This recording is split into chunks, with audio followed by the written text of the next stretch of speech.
जय जगन्नाथ फ्रेंड आम रोसई को स्वागत। आज मैं छत उपर गार्डेन रो कखारु डंक आनी कखारु डंक तरकारी करी। ए कखारु डंक को काटी कुटी सफा कर देछि। आलू सारू कखारु आपको काटिक रखी रेडी कर रखी। मसला भी रेडी कर देछि। सोरिष जीरा लंका रसुण प्याज आपको मसला बाटे टे तेल पकईदेवी।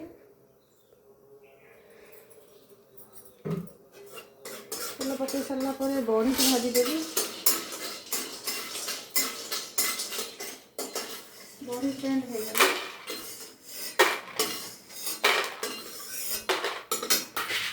आगे तेल पकईवा।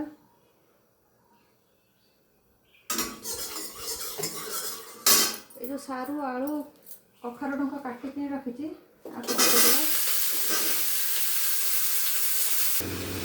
स्वाद अनुसार लुण पकईवा।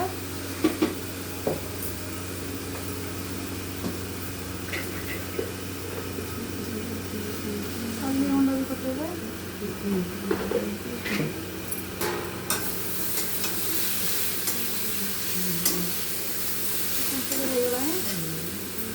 पत्र पकईदे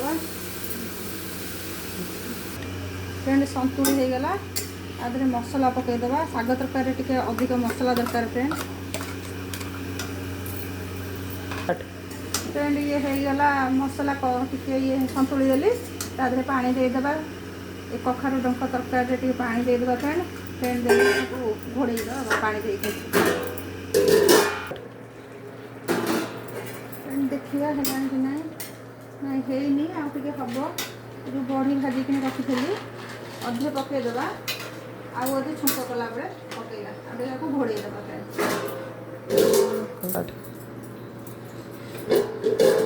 फ्रेंड सीगला आपको काढ़ीदेवा फ्रेंड। फ्रेंड आपको काढ़ीदेली तेल पकईवा।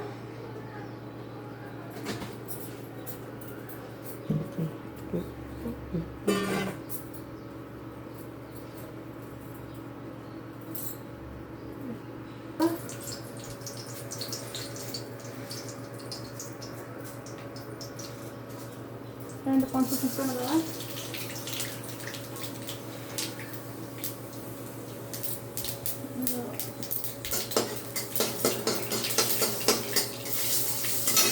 रसुण छेचिक रखी छुंक करवा। शाग तरकारी रसुण छेचना हुए।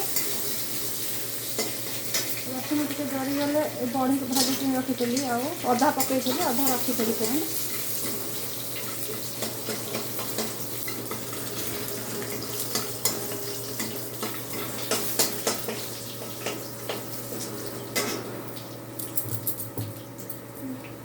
होगला आधे टिके धनिया पत्र पकईदेवा फ्रेंड। धनिया पत्र पकईदेली ताकि जो तरकारी सीझे रखीदेली।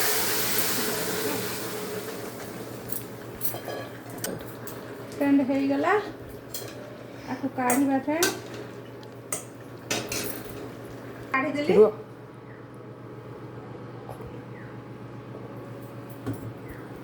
फ्रेंड काढ़ीदेली कखारु डंक तरकारी। फ्रेंड केमिति लागुची कमेंट रे करेंगे और जदि भलो लगे मो चैनल को सब्सक्राइब करेंगे। रखुछ फ्रेंड।